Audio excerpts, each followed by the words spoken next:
Ya, shalom Bapak Ibu yang dikasihi Tuhan. Shalom. Shalom. Ya, selamat malam Bapak Ibu yang hadir dalam meeting malam hari ini. Dan juga Shalom, teman-teman yang amin. dengan setia mengikuti dan mendengarkannya lewat live streaming melalui YouTube. Selamat malam. Jumpa lagi bersama saya Stefanus Wijaya dalam renungan-renungan arti kehadiran Tuhan. Kiranya damai sejahtera dan sukacita dari Allah Bapa, Tuhan Yesus dan Roh Kudus selalu beserta dengan Bapak Ibu. Dari sekarang sampai selama-lamanya. Nah, Bapak Ibu, ini adalah satu kasih karunia yang Tuhan berikan kepada saya untuk saya boleh menyampaikan pesan Tuhan buat Bapak Ibu. Dan ini juga yang menjadi kerinduan saya boleh menjadi berkat bagi Bapak Ibu semua dan bagi banyak orang. Bapak Ibu, hidup kita sekarang ini karena anugerah Tuhan. Amin. Kita sekarang ini hidup karena kasih Tuhan. Amin. Dan Tuhanlah yang menjadi sumber dari kehidupan kita. Dia yang telah menciptakan Bapak Ibu, saudara saya, untuk menjadi penyembah-penyembahnya, untuk menjadi penyembah Tuhan. Mari Bapak Ibu kita bawa hidup ini untuk menyembah Dia. Dan kita mau persembahkan hidup ini. Kita persembahkan hati kita, kita persembahkan roh kita, pikiran, perasaan, kehendak kita, tubuh kita. Untuk menjadi sembahan yang hidup, yang kudus, dan yang berkenan kepada Dia. Mari Bapak Ibu jadikan Tuhan menjadi pusat penyembahan kita. Dan itulah yang Tuhan kehendaki di dalam hidup ini. Bapak Ibu, saya percaya ketika kita tadi memuji dan menyembah Tuhan, ketika kita menaikkan puji-pujian bagi Tuhan malam hari ini, saya merasakan hadirat Tuhan begitu kuat. Kehadirannya, hadirat Tuhan, hadirnya Tuhan boleh kita rasakan saat ini secara luar biasa. Dan saya percaya bukan hanya di tempat saya saja, tapi saya percaya kehadirannya, hadirat Tuhan, hadirnya Tuhan juga dapat Bapak Ibu rasakan di tempat di mana Bapak Ibu berada saat ini. Karena kehadirannya, hadirnya Tuhan tidak dapat dibatasi oleh apapun juga. Dan bekerja secara supranatural di tempat di mana Bapak Ibu berada. Terlebih lagi ketika kita tadi menaikkan puji-pujian kepada Tuhan, meninggikan namanya, memuliakan Tuhan, mengagungkan Tuhan. Dan saya percaya Tuhan bertata di atas puji-pujian kita. Amin. Nah Bapak Ibu, saya percaya kita sudah memiliki kerinduan untuk mendengarkan bagian-bagian firman Tuhan yang akan saya sampaikan dan yang akan saya bagikan malam hari ini buat Bapak Ibu semuanya. Dan biarlah firman Tuhan ini, kebenaran firman Tuhan ini, membuat kita semakin bertumbuh di dalam pengenalan kita akan Tuhan, akan pribadinya, akan Roh Kudus, dan semakin hari kita boleh semakin kudus untuk menjadi serupa dengan Yesus dan sempurna seperti Bapa yang adalah sempurna. Nah Bapak Ibu, malam hari ini kita akan kembali melanjutkan renungan bagian-bagian firman Tuhan tentang arti kehadiran Tuhan bagian yang ke-155. Dan Bapak Ibu bisa mendengarkan kembali renungan-renungan arti kehadiran Tuhan yang sudah saya sampaikan melalui link YouTube yang sudah Pak Hens lewat WhatsApp Cell Group Wilayah Barat dan Timur. Haleluya. Bapak Ibu, malam hari ini kita kembali akan membahas dan merenungkan bagian-bagian firman Tuhan tentang arti kehadiran Tuhan bagian yang ke-155. Dan malam hari ini saya masih beri tema hidupku adalah penyembahan. Ini adalah bagian yang ke-21. Bapak Ibu siap terima firman Tuhan malam hari ini? Berapa banyak yang siap diberkati? Boleh lambaikan tangan dan katakan amin. Amin. Amin. Nah Bapak Ibu, malam hari ini kita akan melanjutkan belajar tentang Roh Kudus lebih dalam lagi. Dan ini penting untuk Bapak Ibu ketahui. Ini penting untuk Bapak Ibu mengerti. Dan ini penting untuk Bapak Ibu pahami. Bapak Ibu izinkan saya untuk mereview renungan minggu yang lalu dengan cepat. Dan kemudian saya akan langsung masuk ke poin, ke topik kita malam hari ini. Nah Bapak Ibu perhatikan. Roh Kudus ini adalah pribadi yang berkuasa. Dan kalau Bapak Ibu baca di dalam perjanjian lama, Roh Kudus itu terlibat dalam penciptaan alam semesta. Roh Kudus itulah yang memberi kehidupan. Segumpal tanah bisa menjadi makhluk hidup yang namanya manusia. Dan Roh Kudus terlibat di dalamnya. Bapak Ibu, Roh Kudus itu juga yang membuat Maria yang masih perawan itu menjadi hamil dan mengandung. Roh Kudus bisa memampukan Yesus menyembuhkan orang sakit, mengusir setan, membangkitkan orang mati, meredakan badai, bahkan waktu Yesus mati. Roh Kuduslah yang membangkitkan Yesus dari kematian. Jadi pribadi Roh Kudus ini adalah pribadi yang luar biasa. Dan kita ini adalah bait Roh Kudus. Dan Roh Kudus itu diutus Tuhan untuk diam di dalam kita selama-lamanya. Diam di dalam kita, menyertai kita selama-lamanya, dan menjadi pribadi yang dinamis dan penuh kuasa. Amin. Mari Bapak Ibu, kita akan membacanya di dalam Injil Yohanes pasal 14 ayat yang ke-16 dan 17. Injil Yohanes 14 ayat 16 dan 17 mengatakan, demikianlah firman Tuhan, aku akan minta kepada Bapa dan ia akan memberikan kepadamu seorang penolong yang lain, supaya ia menyertai kamu selama-lamanya. Ayat 17, yaitu Roh kebenaran. Dunia tidak dapat menerima dia, sebab dunia tidak melihat dia dan tidak mengenal dia. Tetapi kamu mengenal dia, sebab ia menyertai kamu dan akan diam di dalam kamu. Jadi Bapak Ibu, firman Tuhan mengatakan dengan jelas Roh Kudus, Roh Allah, Roh kebenaran itu akan diam di dalam kamu, supaya ia menyertai kamu selama-lamanya. Amin Bapak Ibu. Nah Bapak Ibu, ketika Roh Kudus diam di dalam kita dan menyertai kita, Roh Kudus bekerja di dalam kita. Dan kalau Roh Kudus bekerja, dia bekerja keluar dan dia juga bekerja ke dalam. Bekerja keluar menghasilkan karunia untuk melayani. Tetapi pertama-tama dia harus bekerja ke dalam, membentuk karakter kita menjadi semakin hari semakin serupa dengan gambaran anaknya, yaitu serupa seperti Kristus. Nah Bapak Ibu, ketika Roh Kudus bekerja keluar, maka dia akan menghasilkan karunia untuk melayani. Dan Roh Kudus akan menjadi pribadi yang dinamis dan penuh kuasa. Amin. Nah pertanyaannya, bagaimana caranya untuk mengaktifkan kuasa Roh Kudus dan urapan Roh Kudus yang ada di dalam kita? Dan ini merupakan hal yang sangat penting buat hidup kita. Amin. Bapak Ibu, perhatikan. Ketika Tuhan Yesus masih berada di bumi ini, ketika Tuhan Yesus masih ada di dunia, Tuhan Yesus juga dipenuhi dengan kuasa Roh Kudus dan urapan Roh Kudus. Ketika Yesus masih berada di dalam kandungan Maria, dia dipenuhi oleh Roh Kudus. Betul? Tuhan Yesus lahir oleh Roh Kudus. Kemudian ketika Tuhan Yesus dibaptis, di dalam Injil Matius pasal 3 ayat 16 dikatakan, sesudah dibaptis, Yesus segera keluar dari air. Dan pada waktu itu juga langit terbuka. Dan ia melihat Roh Allah seperti burung merpati turun ke atasnya. Tuhan Yesus dipenuhi oleh Roh Allah, dipenuhi oleh Roh Kudus, dipenuhi oleh kuasa Roh Kudus dan urapan Roh Kudus. Amin. Ketika di dalam pelayanannya, Tuhan Yesus selalu dipenuhi dengan kuasa dan urapan Roh Kudus. Dan semua ini ditandai dengan tanda-tanda ajaib dan mukjizat-mukjizat heran. Dan hal ini dituliskan dengan jelas oleh Rasul Petrus di dalam surat Kisah Para Rasul pasal yang ke-10 ayat yang ke-38.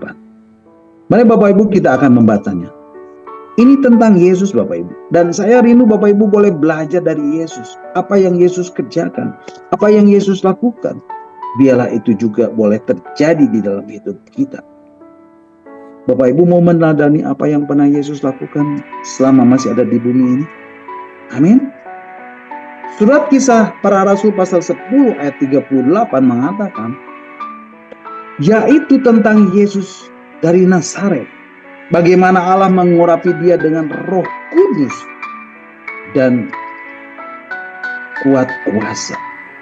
Dia yang berjalan berkeliling sambil berbuat baik dan menyembuhkan semua orang yang dikuasai iblis, sebab Allah menyertai dia. Bapak Ibu, firman Tuhan mengatakan, yaitu tentang Yesus dari Nazaret. Bagaimana Allah mengurapi dia? Dengan apa Bapak Ibu? Dengan Roh Kudus. Jadi Yesus ini diurapi dengan apa Bapak Ibu? Katakan sekali lagi. Dengan Roh Kudus. Dan dengan apa? Dan dengan kuat kuasa Roh Kudus. Kemudian apa yang Yesus lakukan setelah diurapi dengan Roh Kudus dan kuat kuasanya? Di sini dikatakan, dia, Yesus, berjalan berkeliling sambil berbuat baik dan menyembuhkan semua orang yang dikuasai iblis, sebab Allah menyertai dia. Bapak Ibu, pengurapan Roh Kudus dan memiliki kuat kuasa Roh Kudus ini sangat penting dalam kehidupan kita. Karena musuh dalam kehidupan ini adalah iblis. Firman Tuhan mengatakan, Yesus menyembuhkan semua orang yang dikuasai iblis.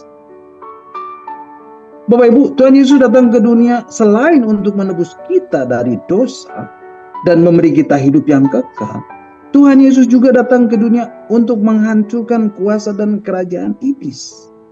Amin. Untuk menggenapi janji Tuhan yang terdapat di dalam kitab Kejadian pasal 3 ayat 15. Mari Bapak Ibu kita akan baca. Kitab Kejadian 3 ayat 15 mengatakan, aku akan mengadakan permusuhan antara engkau dan perempuan ini, antara keturunanmu dan keturunannya. Keturunannya akan meremukkan kepalamu, dan engkau akan meremukkan tumitnya. Jadi Yesus datang ke dunia ini selain untuk menebus dosa kita dari dosa. Untuk apa Bapak Ibu? Untuk mengeremukkan kepala si iblis, untuk menghancurkan perbuatan-perbuatan daripada si iblis, untuk menghancurkan kerajaan iblis. Bapak Ibu, pada waktu Yesus datang ke dunia, Yesus datang dengan membawa satu berita, bahwa kerajaan Allah sudah datang. Dan ketika kerajaan Allah sudah datang, maka kerajaan iblis dan segala perbuatannya dan semua roh-roh jahat harus menyingkir. Amin. Injil Matius pasal 4 ayat 17 mengatakan, mari Bapak Ibu kita akan baca. Injil Matius pasal 4 ayat 17 mengatakan, sejak waktu itulah Yesus memberitakan, bertobatlah sebab kerajaan surga sudah dekat. Bertobatlah sebab kerajaan Allah sudah datang. Bahkan ketika Yesus mengajarkan doa kepada murid-muridnya, di dalam doa Bapa kami, dikatakan apa Bapak Ibu? Datanglah kerajaanmu, jadilah kehendakmu.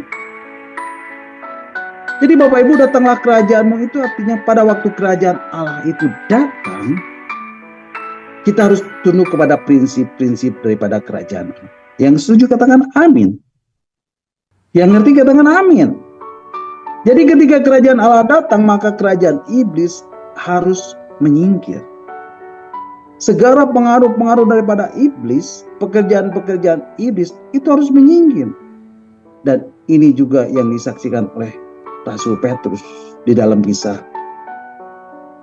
para rasul pasal yang 10 ayat 38 tadi. Dan semua ini membutuhkan apa Bapak Ibu? Pengurapan dari Roh Kudus dan kuat kuasa dari Roh Kudus.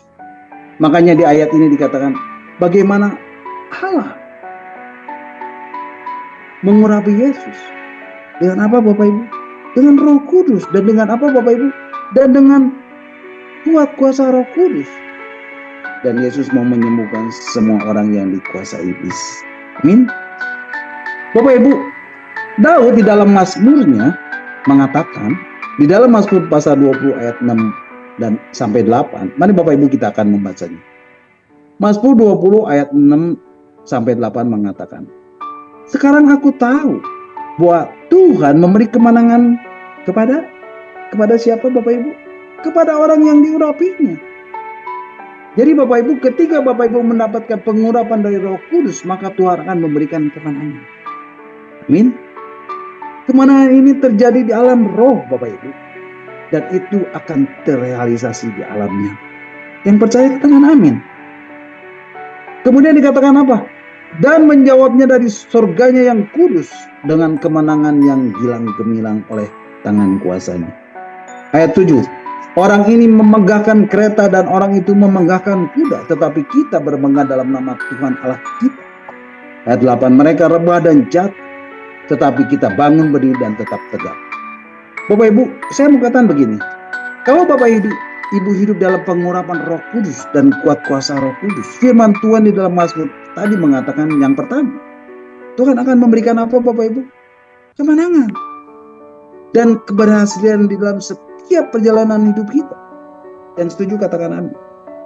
Contohnya apa Pak?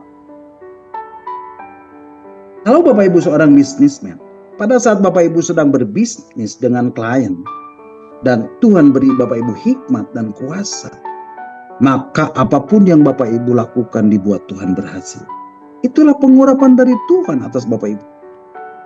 Kalau saudara sebagai pelajar, sebagai mahasiswa, sebagai karyawan, dan Tuhan beri saudara kemampuan untuk melakukannya dan mengerjakannya, dan saudara bisa tampil lebih baik, itulah pengurapan dari Tuhan atas saudara.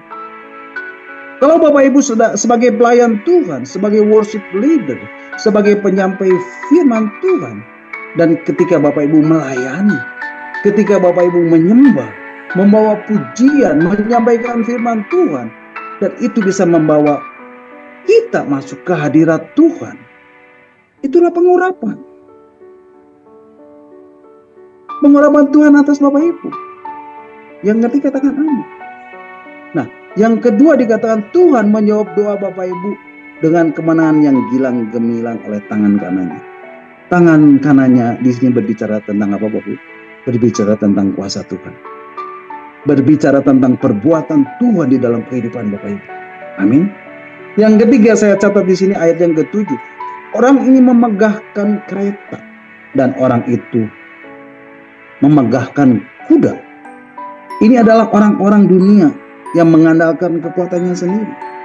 Tetapi Bapak Ibu yang menerima pengurapan Roh Kudus dikatakan kita berbangga di dalam nama Tuhan Allah kita. Amin Bapak Ibu. Yang keempat dikatakan di dalam ayat yang ke-8. Mereka rebah dan jatuh tetapi kita bangun berdiri dan tetap tegak. Kalau Bapak Ibu diurapi oleh Roh Kudus dan Bapak Ibu punya kuat kuasa, artinya apa? Artinya kita bisa bangun dan berdiri dan tetap tegak. Sebab apa Bapak Ibu?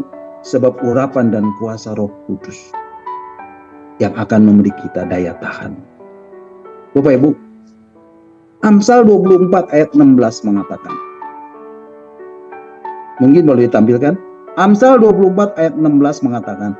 Sebab 7 kali orang benar jatuh, namun ia bangun kembali. Tetapi orang fasik akan roboh dalam mencerna.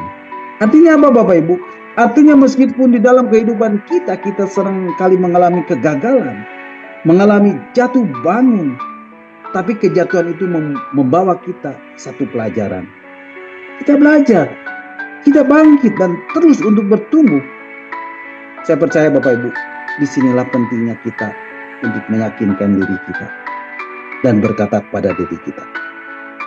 Seperti apa yang saya akan kepada Roh Kudus di dalam pujian penyembahan saya. Aku mengasihimu Roh Kudus. Aku mencintaimu Roh Kudus. Aku perlu Engkau Roh Kudus dalam hidupku. Aku butuh Engkau Roh Kudus. Penuhi aku dengan Roh-Mu yang kudus. Penuhi aku dengan Roh-Mu yang kudus. Jamah aku Tuhan. Penuhi aku dengan kuasa Allah dari tempat yang mati. Bapak Ibu, mintalah pengurapan dan kuat kuasa Roh Kudus setiap hari. Nah Bapak Ibu, Alkitab berkata kalau kita menerima kepenuhan Roh Kudus, kita dipenuhi Roh Kudus, kita dikuasai Roh Kudus, maka ada 2 hal yang akan kita dapatkan. Pertama, kita akan mendapatkan karunia Roh Kudus. Amin. Yang kedua, kita akan mendapatkan apa Bapak Ibu? Buah-buah Roh Kudus. Nah, karunia Roh Kudus ini untuk apa Bapak Ibu? Untuk membuat hidup kita lebih efektif, bisa berbuah, bisa berhasil guna. Itu karunia. Jadi Bapak Ibu, karunia itu adalah gift. Karunia itu pemberian dan bukan prestasi. Itu pemberian, bahkan pemberian dengan cuma-cuma. Jangan pernah mengejar karunia, karena itu berbahaya. Bahaya buat kita yang memilih background Pentakosta. Bahaya sekali. Dan ini yang bisa melenceng Bapak Ibu. Dan itu bisa saya bilang sebagai sihir di dalam gereja. Atau dengan kata lain, kita bisa menyalahgunakan karunia. Jangan sampai akhirnya begini, kita tidak menarik orang datang kepada Tuhan, tetapi kita menarik orang ke diri kita. Karena kecenderungan manusia, mereka suka dengan yang namanya manifestasi. Hati-hati Bapak Ibu. Jangan sampai seorang pemimpin, akhirnya pemimpin itu dinabikan. Dan itu berbahaya. Jadi yang kita perlukan adalah satu fondasi. Satu dasar pijak yang kuat tentang karunia. Ini yang akan hebat. Bahwa karunia itu akan terus berjalan dengan kamu sampai luar biasa. Ini yang keren Bapak Ibu. Bapak Ibu bisa memperolehnya sebagai satu anugerah dan mempergunakannya untuk kemuliaan Tuhan. Amin Bapak Ibu. Nah Bapak Ibu, karunia ini bermacam-macam. Ada banyak karunia yang telah Tuhan sediakan buat Bapak Ibu. Ada karunia hikmat, ada karunia berkata-kata dengan pengetahuan, ada karunia iman, karunia menyembuhkan, karunia melakukan mukjizat, karunia mengusir roh jahat, karunia membedakan roh, karunia bernubuat, karunia berbahasa roh, dan seterusnya, dan seterusnya, dan seterusnya. Nah Bapak Ibu, mari kita akan membacanya. Karunia-karunia apa saja yang dicatat di dalam Alkitab? Ada beberapa karunia yang dicatat di dalam surat 1 Korintus pasal yang ke-12 ayat 8 sampai 11. Mari Bapak Ibu kita akan membacanya. Surat 1 Korintus pasal 12 ayat 8 sampai 11 mengatakan, sebab kepada yang seorang roh memberikan karunia untuk berkata-kata dengan hikmat, dan kepada yang lain roh yang sama memberikan karunia berkata-kata dengan pengetahuan. Kepada yang seorang roh yang sama memberikan iman, dan kepada yang lain ia memberikan karunia untuk menyembuhkan. Kepada yang seorang roh memberikan kuasa untuk mengadakan mukjizat, dan kepada yang lain ia memberikan karunia untuk bernubuat, dan kepada yang lain lagi ia memberikan karunia untuk membedakan bermacam-macam roh. Kepada yang seorang ia memberikan karunia untuk berkata-kata dengan bahasa roh, dan kepada yang lain ia memberikan karunia untuk menafsirkan bahasa roh itu. Ayat 11, tetapi semuanya ini dikerjakan oleh roh yang satu dan yang sama, yang memberikan karunia kepada tiap-tiap orang secara khusus, seperti yang dikehendakinya. Bapak Ibu perhatikan, yang pertama adalah karunia apa Bapak Ibu? Kalau Bapak Ibu dipenuhi Roh Kudus, kalau Bapak Ibu menerima kepenuhan Roh Kudus, yang pertama Bapak Ibu akan mendapatkan karunia berkata-kata dengan apa? Dengan hikmat. Ini yang pertama. Dan kalau yang pertama pasti yang utama dan penting. Inilah hikmat. Kemudian setelah hikmat, karunia yang namanya berkata-kata dengan pengetahuan. Jadi hikmat ini begini Bapak Ibu. Hikmat ini artinya tahu dan bagaimana solusinya. Kalau pengetahuan semuanya bisa jadi satu. Pengetahuan itu dia memberitahu dan dia tahu apa yang akan terjadi. Seperti Nabi Agabus yang berkata di dalam Kisah Rasul pasal 21 ayat 10 dan 11. Apa yang akan terjadi Paulus nanti di Yerusalem? Itu karunia berkata-kata dengan pengetahuan. Jadi orang yang punya karunia Roh Kudus, karunia hikmat, berkata-kata dengan pengetahuan, nggak pernah gelisah, nggak akan khawatir hidupnya. Yang ngerti katakan amin. Karena Roh Kudus akan beritahu apa yang akan terjadi di kemudian hari. Nah, Bapak Ibu, semuanya itu adalah hasil daripada apa Bapak Ibu? Hasil daripada keintiman. Keintiman menghasilkan apa Bapak Ibu? Kepercayaan. Ketika Allah percaya, dia akan menyatakan apa yang menjadi isi hatinya kepada kita. Amin. Lalu berikutnya adalah, kalau Bapak Ibu penuh dengan Roh Kudus,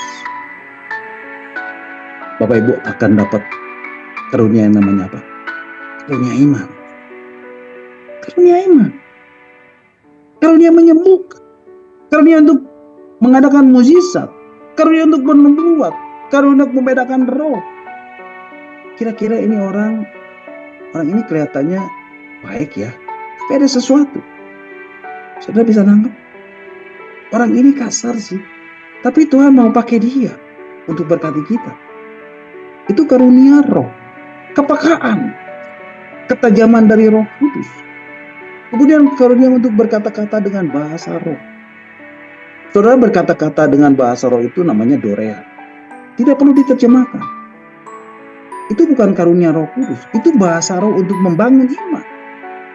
Tapi ada bahasa roh yang namanya karunia Roh Kudus. Itu karisma. Nah, ini membutuhkan apa saudara? Inilah yang membutuhkan penafsiran. Makanya ditambah dengan karunia menafsirkan bahasa roh. Jadi ada bahasa roh yang kadang-kadang perlu ada orang yang menafsirkannya. Entah orang lain atau diri kita sendiri yang menafsirkannya. Nah, yang kedua, kalau kita dipenuhi Roh Kudus, maka di dalam diri kita akan keluar yang namanya apa? Buah roh. Galatia 5 pasal 22 dan 23. Mari Bapak Ibu kita akan membacanya. Galatia pasal 5 ayat 22 dan 23. Firman Tuhan mengatakan, tetapi buah roh ialah kasih, sukacita, damai sejahtera, kesabaran, kemurahan, kebaikan, kesetiaan. Ayat 23. Kelemah lembutan, penguasaan diri. Tidak ada hukum yang menentang hal-hal itu. Inilah buah roh Bapak Ibu. Di sini dikatakan apa Bapak Ibu? Kasih. Ada kasih. Karena kalau kita dipenuhi oleh Roh Kudus, ada kasih. Sebenarnya Roh Kudus itu apa Bapak Ibu? Roh Kudus itu adalah kasih. Kasih Allah dicurahkan di dalam hidup kita oleh Roh Kudus. Waktu kita dipenuhi Roh Kudus, sebenarnya kita dipenuhi dengan kasih. Itu buah roh. Dari kasih ini Bapak Ibu, turunannya apa? Turunan kasih adalah apa Bapak Ibu? Kalau Bapak Ibu hidup dikuasai kasih, orang ini pasti sukacita. Orang ini pasti punya damai sejahtera. Orang ini punya kesabaran. Orang ini punya kemurahan hati. Dia punya kebaikan, dia punya kesetiaan, dia punya kelemah lembutan, dia biasa menguasai diri. Itu namanya kasih. Jadi hidup kita ini bisa menjadi teladan karena ada buah roh. Dan melalui teladan ini, pada waktu kita melayani orang lain, pada waktu kita mau pulihkan orang, dan orang bisa lihat, dan kemudian bisa membuka hati, dan kita melayaninya. Dengan apa Bapak Ibu? Dengan karunia Roh Kudus. Bapak Ibu, malam hari ini saya mau katakan betapa hebatnya kalau kita dipenuhi Roh Kudus. Efesus pasal 1 ayat 19 dan 20 mengatakan, mari Bapak Ibu kita akan membaca. Efesus pasal 1 ayat 19 dan 20 mengatakan, dan betapa hebat kuasanya bagi kita yang percaya, sesuai dengan kekuatan kuasanya yang dikerjakannya di dalam Kristus dengan membangkitkan dia dari antara orang mati dan menundukkan dia di sebelah kanannya di surga. Bapak Ibu mau dipenuhi dengan Roh Kudus? Katakan, saya mau dipenuhi Roh Kudus setiap hari. Amin. Nah Bapak Ibu, sekarang bagaimana caranya untuk mengaktifkan kuasa Roh Kudus dan urapan Roh Kudus yang ada di dalam diri kita? Ada 3 cara. Yang pertama, yang Bapak Ibu harus ketahui dan Bapak Ibu harus lakukan adalah Bapak Ibu harus berfokus pada prinsip-prinsip firman. Saya katakan berfokus pada prinsip-prinsip firman. Ya, prinsip-prinsip firman. Jadi kalau Bapak Ibu mau hidupnya penuh dengan kuasa Roh Kudus dan urapan Roh Kudus, Bapak Ibu harus mengaktifkannya di dalam hidup Bapak Ibu. Nah, untuk mengaktifkannya bagaimana caranya? Selalu hidup dengan penuh kasih. Ada buah roh, ada kasih. Ya, ada kasih di dalam hidup Bapak Ibu. Ada kasih. Karena kalau kita mau hidup dipenuhi kuasa Roh Kudus, tadi saya sudah katakan, sebenarnya Roh Kudus itu apa Bapak Ibu? Roh Kudus itu adalah kasih. Kasih Allah dicurahkan di dalam hati kita oleh Roh Kudus. Dan pada waktu kita dipenuhi Roh Kudus, sebenarnya kita dipenuhi dengan kasih. Amin. Dan orang yang hidup dalam kasih adalah orang yang hidup penuh dengan sukacita. Kemudian Bapak Ibu, ini harus Bapak Ibu ketahui. Di dalam doa-doa kita, pada saat Bapak Ibu berdoa dalam bahasa roh, kita harus minta karunia dan buah itu secara khusus. Amin. Di dalam doa-doa kita harus minta karunia dan buah roh. Nah, bagaimana caranya? Kita harus fokus kepada prinsip-prinsip firman Tuhan. Poin saya adalah begini Bapak Ibu. Luangan waktu untuk berdoa, untuk memuji dan menyembah Tuhan. Masuk dalam hadirat Tuhan. Nah Bapak Ibu bisa masuk ke dalam hadirat Tuhan dan menyembah Tuhan. Masuk ke dalam hadirat Tuhan. Dan menyembah Tuhan seperti di awal ibadah kita tadi. Kita datang memuji dan menyembah Tuhan. Dan pada waktu Bapak Ibu masuk di dalam hadirat Tuhan, di dalam doa penyembahan, di dalam hadirat Tuhan, Bapak Ibu bawa dan hadapkan segala masalah, segala perkara. Bapak Ibu kepada Tuhan. Bawa itu di hadirat Tuhan. Karena keintiman seseorang adalah kemampuan untuk menceritakan segala hal, bahkan sampai yang detail, semua rahasia kepada Tuhan. Itulah ukuran keintiman, Bapak Ibu. Kita bisa bicara lepas, kita bisa bicara bebas sama Tuhan. Itu yang namanya intim. Dan kita harus sampai di situ, Bapak Ibu. Bapak Ibu, saya mau kasih poin-poinnya. Mungkin Bapak Ibu sedang membutuhkan kesembuhan. Hadapan itu kepada Tuhan. Percayalah pada waktu Bapak Ibu hadapan itu kepada Tuhan, Bapak Ibu akan mengalami yang namanya kesembuhan. Amin. Mungkin Bapak Ibu sedang butuhkan pemulihan hati. Karena Bapak Ibu hilang sukacita, hilang damai sejahtera. Bapak Ibu butuh pemulihan hubungan. Bawa, katakan itu kepada Tuhan. Bapak Ibu akan mengalami apa yang namanya pemulihan. Ada sukacita, ada damai sejahtera yang Bapak Ibu akan terima. Amin. Bapak Ibu akan mengalami pemulihan hubungan ketika hati Bapak Ibu dipulihkan. Amin. Mungkin Bapak Ibu butuh terobosan dalam keuangan, dalam pelayanan. Bapak Ibu bawa dan hadapan itu kepada Tuhan. Jadi apapun yang membebani hati dan pikiran Bapak Ibu hadapan itu di hadirat Tuhan. Pada saat Bapak Ibu hadapan itu di hadapan Tuhan dalam doa, di dalam hadirat, kemudian Bapak Ibu mulai buka Alkitab, baca Alkitab, dan Bapak Ibu akan dibukakan akan prinsip-prinsip firman. Dan kuasa Roh Kudus akan mulai bekerja. Karena Roh Kudus itu bekerja seturut daripada firman yang kita ketahui dan yang kita pelajari, yang kita dapatkan. Roh Kudus tidak akan pernah mengingatkan firman Tuhan yang tidak pernah kita baca, yang tidak pernah kita dengar, yang tidak pernah kita ketahui. Dan Roh Kudus bekerja seturut dengan firman-Nya. Kalau seorang tidak punya firman, maka Roh Kudus tidak bisa bekerja atas orang itu. Mungkin ada seorang yang penuh firman oleh anugerah Tuhan, disuruh melayani Bapak Ibu, maka Bapak Ibu mendapatkan yang namanya mukjizat. Tapi untuk kelangsungan hidup Bapak Ibu, dan Bapak Ibu mau hidup dalam kemenangan, Bapak Ibu mau hidup dalam mukjizat, Bapak Ibu mau hidup dalam berkat dan kelimpahan setiap saat, supaya Roh Kudus bekerja, Bapak Ibu harus punya firman. Bapak Ibu harus berfokus kepada prinsip firman.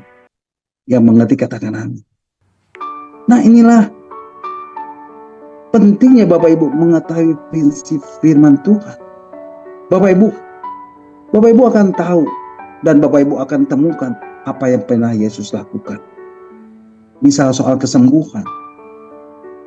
Dan Bapak Ibu sedang bergumul dengan kesembuhan. Bapak Ibu harus berdoa. Bapak Ibu masuk dalam hadirat Tuhan. Mungkin Bapak Ibu pernah dengar khotbah, oleh biru-biru Yesus telah disembuhkan. Aku telah disembuhkan. Bapak Ibu pernah dengar khotbah tentang kesembuhan, tentang perempuan yang mengalami pendarahan dan ketika menjamah ujung jubahnya kemudian mengalami kesembuhan. Bapak Ibu pun mungkin pernah dengar Tuhan Yesus menyembuhkan orang buta. Tuhan Yesus menyembuhkan orang kusta. Bagaimana prinsip-prinsip kesembuhan itu? Saudara tahu? Saya mau kasih tahu Bapak Ibu. Begini Bapak Ibu. Banyak orang percaya, orang Kristen, percaya sama pribadi Yesus. Setiap orang percaya pada Yesus. Dan dia akan menerima apa Bapak Ibu? Keselamatan. Dan hidup kekal. Amin. Tetapi orang yang percaya kepada prinsip-prinsip firman, orang yang percaya kepada firman dan menjalankan prinsip-prinsip firman, dia akan diberkati dan berhasil di dalam hidupnya di dunia. Karena amin. Percaya kepada Yesus dan percaya kepada prinsip-prinsip firman yang kita lakukan, itu dua hal yang beda. Bapak Ibu, di sini banyak orang Kristen yang percaya Yesus, yakin dia sudah dapat diselamatkan dan masuk surga. Tapi kenapa hidupnya gagal? Kalah, miskin, terus hidup dalam kekalahan. Karena mereka tidak mengerti firman. Tidak melakukan hidup menurut prinsip-prinsip firman Tuhan. Bapak Ibu, saya mau kasih tahu Bapak Ibu tentang hal ini. Tuhan mau bekerja sama dengan orang yang melakukan firman. Dan Tuhan berkati. Apalagi Bapak Ibu yang menjadi anak-anaknya. Dia pasti akan memberkati Bapak Ibu. Yang percaya katakan amin. Bapak Ibu, di sini kita harus tahu. Apabila kita butuh nasihat dan tuntunan Tuhan, kuncinya satu. Kita harus intim dengan Tuhan. Katakan amin. Bapak Ibu, mungkin Bapak Ibu membutuhkan pemulihan dalam hal keuangan. Mungkin Bapak Ibu membutuhkan pemulihan dalam hal keluarga. Untuk melihat semua keluarga diselamatkan. Bapak Ibu datang kepada Tuhan dalam hadirat Tuhan. Tuhan, apa yang harus aku lakukan? Nyatakan firman. Prinsip-prinsip firman apa yang harus aku lakukan? Bapak Ibu, saya percaya kalau Tuhan memberikan kita firman-Nya, itu adalah nasihatnya. Itu adalah tuntunannya. Amin. Bapak Ibu, mari kita akan baca ayat firman Tuhan di dalam Mazmur 73 ayat 24. Kita Mazmur pasal 73 ayat 24. Firman Tuhan mengatakan, dengan nasihatmu engkau menuntun aku, dan engkau mengangkat aku ke dalam kemuliaan. Bapak Ibu, firman Tuhan mengatakan apa Bapak Ibu? Dengan nasihatmu engkau menuntun aku, dan kemudian engkau mengangkat aku ke dalam apa? Kemuliaan. Bapak Ibu mau dimuliakan? Bapak Ibu mau dihormati? Katakan amin. Bapak Ibu, Tuhan mau mengangkat kita ke dalam kemuliaan. Katakan amin. Bapak Ibu, kita butuh nasihat dari Tuhan. Nasihat Tuhan itulah tuntunan Tuhan. Pada saat Tuhan menuntun Bapak Ibu, Tuhan pasti cukupi segala kebutuhan Bapak Ibu. Yang percaya katakan amin. Jadi artinya kalau Bapak Ibu suka bergaul dengan firman Tuhan, sesungguhnya kita sedang memelihara iman kita. Apabila kita memelihara iman kita, kita sedang menyediakan ruangan bagi Tuhan. Untuk melakukan apa, Bapak Ibu? Untuk melakukan mujizat. Sehingga kuasa dan urapan Roh Kudus itu bekerja. Dan pada saat Bapak Ibu menyediakan ruangan bagi Tuhan, menyediakan ruang bagi Tuhan untuk apa? Untuk firman dalam hati kita, maka firman dan iman yang ada di dalam hati kita akan mengaktifkan kuasa dan urapan Roh Kudus di dalam hidup kita. Bapak Ibu butuh kuasa Tuhan? Bapak Ibu mau diurapi? Bapak Ibu harus punya firman.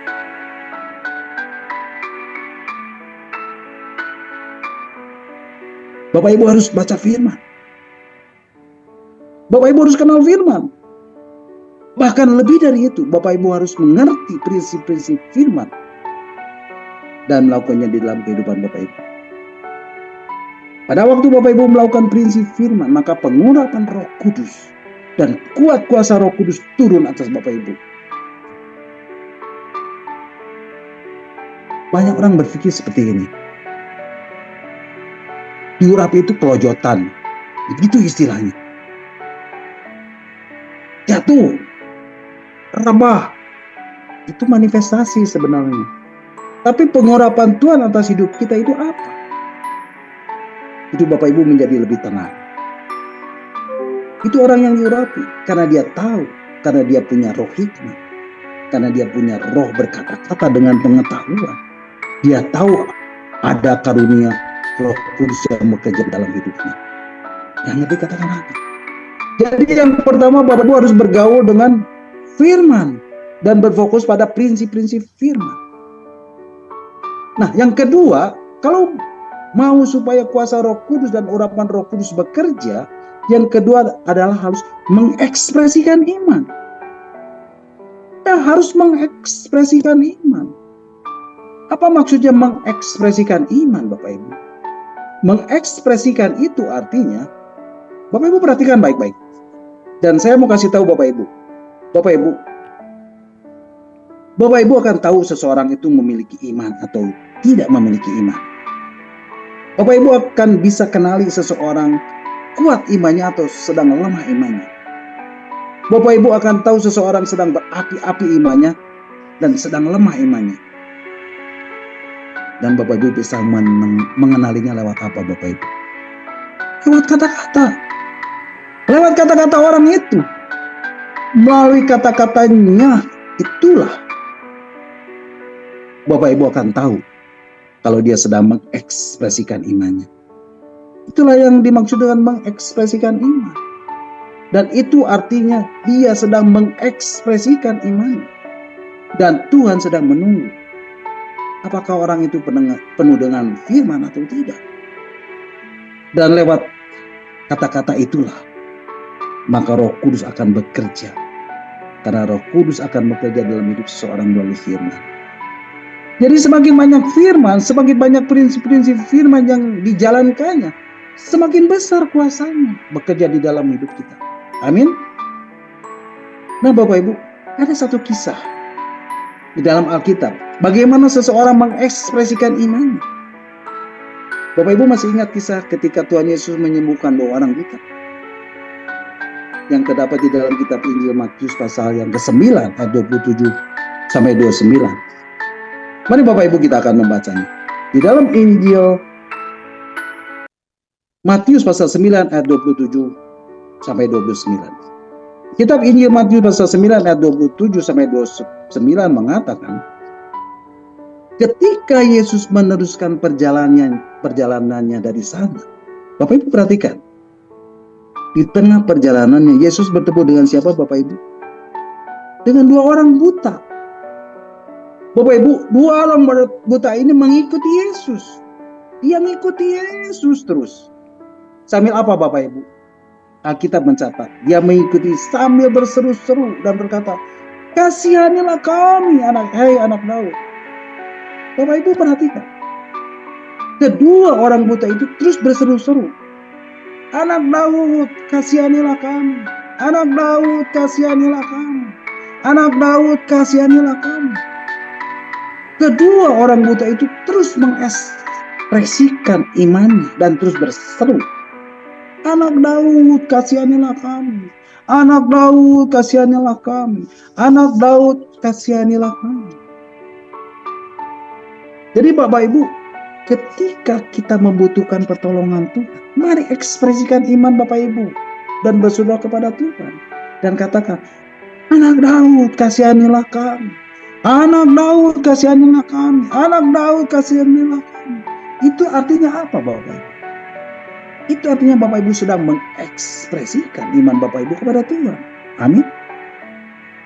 Kedua orang buta itu sedang mengekspresikan iman mereka kepada Tuhan dengan berseru, "Anak Daud, kasihanilah kami. Anak Daud, kasihanilah kami. Anak Daud, kasihanilah kami." Bapak Ibu, kata anak Daud ini menurut Yesaya pasal 9 ayat 6, ini adalah satu nubuatan tentang Mesias. Mesias itu siapa? Mesias itu Kristus. Mesias itu artinya apa? Yang diurapi. Jadi orang buta itu tahu, orang buta itu kenal siapa Yesus. Orang buta itu tahu siapa Yesus. Dan dia sudah pernah dengar bahwa Yesus ini anak Daud. Bahwa Yesus adalah Mesias. Bahwa Yesus adalah Kristus. Kristus itu apa? The anointed one. Yang diurapi. Bapak Ibu, seseorang yang diurapi, orang itu pasti punya kuasa. Amin. Makanya orang buta itu berseru, "Anak Daud, kasihanilah kami." Karena dia yakin Yesus memiliki kuasa untuk menyembuhkannya. Haleluya. Kemudian Bapak Ibu perhatikan, pada waktu dia meminta Yesus untuk menyembuhkannya, Yesus bisa saja menyembuhkannya saat itu. Betul? Yesus bisa saja langsung menyembuhkannya. Tetapi kenapa Yesus tidak langsung melakukannya? Bapak Ibu, mari kita akan membacanya di ayat selanjutnya. Ayat ke-28. Setelah Yesus masuk ke dalam sebuah rumah. Jadi Bapak Ibu perhatikan. Kedua orang buta ini terus mengikutinya. Dan saya percaya pasti ada orang yang menuntunnya ke dalam rumah tersebut. Betul? Dan kedua orang buta itu ikut masuk ke dalam rumah. Dan Alkitab mencatat, datanglah kedua orang buta itu kepadanya. Dan Yesus berkata kepada mereka. Bapak Ibu perhatikan. Kenapa Yesus tidak langsung menyembuhkan pada waktu tadi? Kenapa Yesus harus menundanya dan tidak langsung menyembuhkannya? Karena Yesus mau kedua orang buta itu mengekspresikan imannya. Dan Alkitab mengatakan, dan Yesus berkata kepada mereka, "Percayakah kamu bahwa aku dapat melakukannya?" Bapak Ibu, dan Yesus bertanya, "Percayakah kamu bahwa aku dapat melakukannya?" Jadi Tuhan Yesus menunggu orang itu mengekspresikan imannya bahwa Yesus mampu menyembuhkannya dan mampu melakukan mukjizat atas dirinya. Mampu menyembuhkan penyakitnya dan mampu mencelikan matanya yang buta. Tuhan mau supaya orang buta itu percaya dan mengekspresikan imannya bahwa Tuhan Yesus berkuasa untuk mencelikan matanya. Dan orang buta itu berkata apa Bapak Ibu? Mereka menjawab, "Ya Tuhan, kami percaya." Bapak Ibu, kedua orang buta itu tidak lagi berkata anak Daud, tetapi berkata, "Ya Tuhan, kami percaya." Kami percaya bahwa Tuhan berkuasa menyembuhkan penyakit kami. Kami percaya bahwa Tuhan berkuasa mencelikan mata kami. Ayat 29. Lalu Yesus menjamah mata mereka sambil berkata, "Jadilah kepadamu menurut iman." Bapak Ibu, apakah kedua orang buta itu dapat melihat? Ya, Alkitab mengatakan di ayat selanjutnya, ayat 30 bagian A, maka meleklah mata mereka. Mukjizat pun terjadi atas mereka. Haleluya. Bapak Ibu, sering kita dalam menjalani hidup ini, selama kita masih ada di dunia ini, kita tidak tahu apa yang harus kita perbuat. Sama seperti orang buta yang ada di dalam kisah tadi. Mungkin kita tidak merasakan mukjizat Tuhan dalam kehidupan kita. Kita tidak bisa melihat kuasa Tuhan dalam hidup kita. Kita nggak lihat pertolongan Tuhan. Kita tidak bisa melihat. Kita tidak bisa melihat. Dan kita tidak bisa melihat mukjizat Tuhan dalam hidup kita. Tapi dengar baik-baik. Sekalipun kita tidak bisa melihat mukjizat Tuhan, Tuhan tetap berkuasa atas hidup kita. Dia bisa lihat kita. Dia bisa melihat kebutuhan kita. Dia tahu kebutuhan kita. Dia bisa mendengar jeritan hati kita. Dan dia sudah sediakan semua kebutuhan kita. Amin. Mari kita ekspresikan iman kita kepada Tuhan lewat perkataan kita. Katakan amin. Di dalam surat 2 Korintus pasal 4 ayat 13 dikatakan, mari Bapak Ibu kita akan membacanya. Surat 2 Korintus pasal 4 ayat 13 mengatakan, namun karena kami memiliki roh iman yang sama, seperti ada tertulis, aku percaya, sebab itu aku berkata-kata. Maka kami juga percaya, dan sebab itu kami juga berkata-kata. Jadi kita dapat mengekspresikan iman kita lewat apa Bapak Ibu? Lewat perkataan kita. Pada waktu kita mengekspresikan iman kita, apa yang terjadi Bapak Ibu? Urapan Tuhan akan bekerja di dalam hidup kita. Katakan amin. Jadi kata saya percaya itu Bapak Ibu, kita ucapkan, kita ekspresikan lewat apa? Lewat kata-kata kita, lewat kata-kata pernyataan kita, lewat kata-kata iman kita. Seperti orang buta tadi. Kasihanilah kami, anak Daud. Ya Tuhan, kami percaya Engkau berkuasa dan sanggup menyembuhkan sakit penyakit saya. Katakan itu. Katakan itu. Dan saya percaya mukjizat Tuhan pasti terjadi dalam hidup Bapak Ibu, saudara saya. Amin. Nah, yang ketiga Bapak Ibu, bagaimana caranya kuasa Allah, kuasa Roh Kudus, urapan Roh Kudus bekerja dalam hidup kita? Kita harus melakukan tindakan iman. Mari Bapak Ibu kita akan membaca surat Yakobus pasal 2 ayat 14.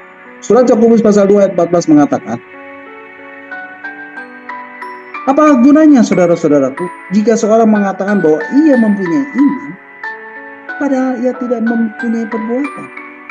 Dapatkah iman itu menyelamatkan dia? Bapak Ibu, firman Tuhan dengan jelas mengatakan, apakah gunanya saudara-saudaraku jika seorang mengatakan bahwa ia mempunyai iman, padahal ia tidak mempunyai perbuatan? Dapatkah iman itu menyelamatkan dia?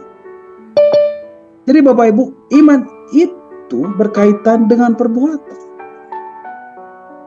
Perbuatan apa Bapak Ibu? Perbuatan kasih. Iman itu berkaitan dengan perbuatan kasih, dengan belas kasihan. Bapak Ibu, seringkali kita dengar orang bilang, aku beriman kepada Yesus, tapi di dalam kehidupan sehari-hari dia jahat, mulutnya jahat, fitnah sana sini, sebar hoak, pemecah belah, maunya orang lain hancur, dan seterusnya dan seterusnya. Orang seperti ini bukan orang beriman, karena imannya mati.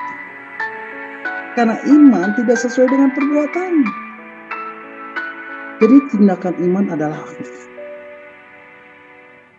kasih kepada Allah dan belas kasihan kepada sesama manusia. Itulah yang namanya apa Bapak Ibu? Tindakan iman. Kalau Bapak Ibu saudara saya melakukan tindakan iman, maka kuasa Roh Kudus dan urapan Roh Kudus akan bekerja dalam hidup kita. Amin. The power of the Holy Spirit atau kuasa Roh Kudus akan semakin besar dalam hidup Bapak Ibu, saudara dan saya. Amin. Jadi yang pertama, harus hidup dalam firman. Yang kedua, suka perkataan firman. Yang ketiga, Bapak Ibu harus apa? Melakukan tindakan iman. Harus memiliki kasih kepada Allah dan memiliki belas kasihan kepada sesama orang lain. Dan ketika Bapak Ibu memiliki ketiga hal ini, saya percaya Bapak Ibu, kuasa Roh Kudus dan urapan Roh Kudus mengalir dengan dahsyat dan luar biasa dalam hidup Bapak Ibu, saudara dan saya. Amin. God bless you all. Nah Bapak Ibu, sampai di sini dulu renungan kita malam hari ini. Dan di akhir dari renungan malam hari ini, kita akan naikkan satu pujian Allah Roh Kudus. Satu pujian yang sangat memberkati saya. Dan biarlah pujian ini juga akan memberkati Bapak Ibu semuanya malam hari ini. Mari Bapak Ibu kita angkat pujian ini bersama-sama. Allah Roh Kudus.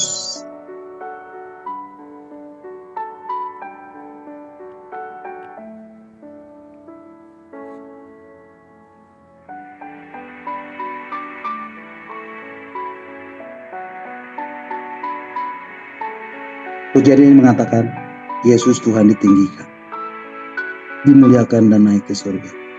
Dia berikan Roh Kudus-Nya, menguatkan dan menolong selalu. Sungguh ku rindu bersekutu denganmu selamanya. Allah Roh Kudus, jamah hati kami dengan urapan-Mu. Kami rindu selalu dekat denganmu dan tinggal di hadirat-Mu. Mari kita angkat pujian ini bersama-sama.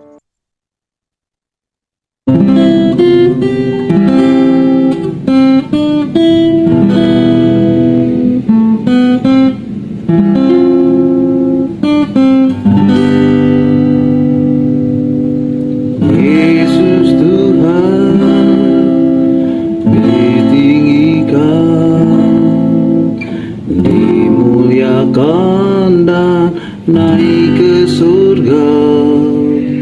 Dia berikan Roh Kudus-Nya, menguatkan dan menolong selalu. Sungguh ku rindu bersekutu denganmu selamanya.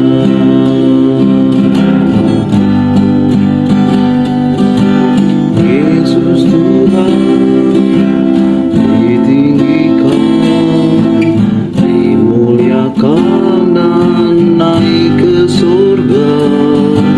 Dia berikan Roh Kudus-Nya, menguatkan dan menolong selalu. Sungguh rindu bersekutu denganmu selamanya.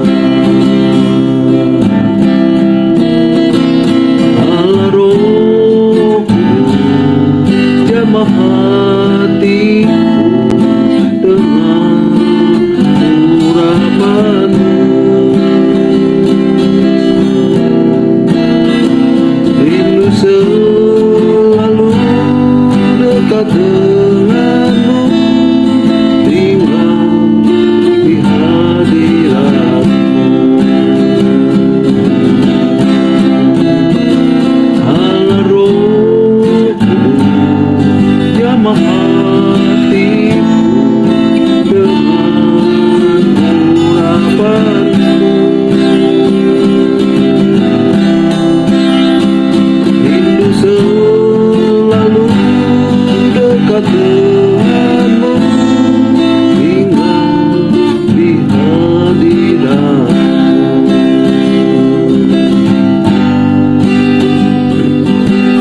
Yesus Tuhan ditinggikan, muliakan dan naik ke surga. Dia berikan Roh Kudus-Nya, menguatkan dan menolong selalu. Sungguh rindu bersekutu denganmu selamanya.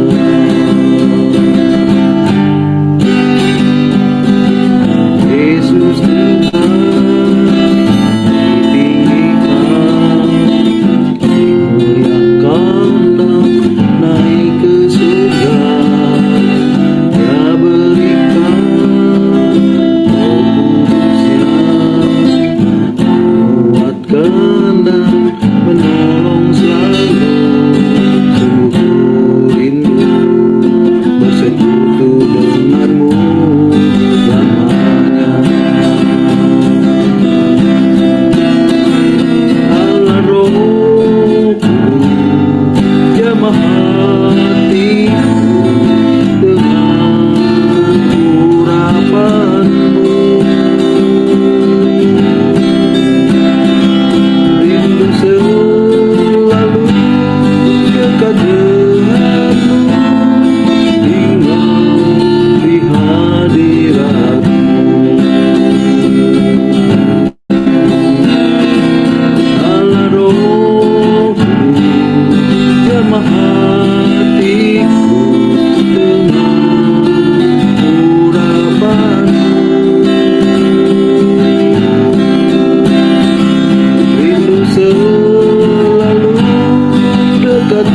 hatiku dengan urapanmu.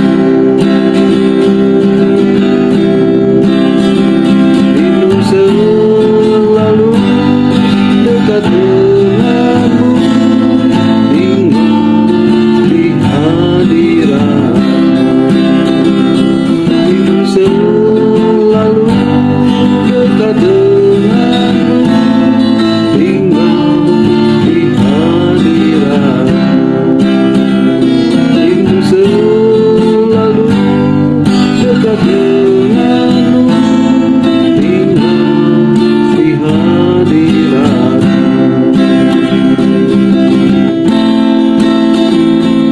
Tinggal di hadiratmu.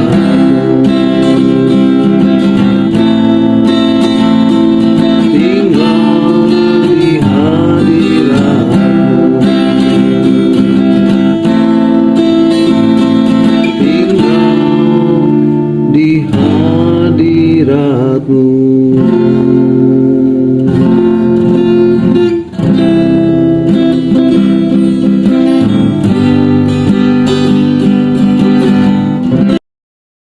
Amin. Haleluya. Terpujilah Tuhan. Nah, Bapak Ibu, sampai di sini dulu renungan kita malam hari ini, dan Bapak Ibu bisa mengikuti dan mendengarkan kembali renungan yang akan saya sampaikan minggu depan dalam Zoom meeting Evangelis Planner ini. Dan saya percaya setiap firman Tuhan, setiap kebenaran ini akan mengubah hidup Bapak Ibu, saudara dan saya.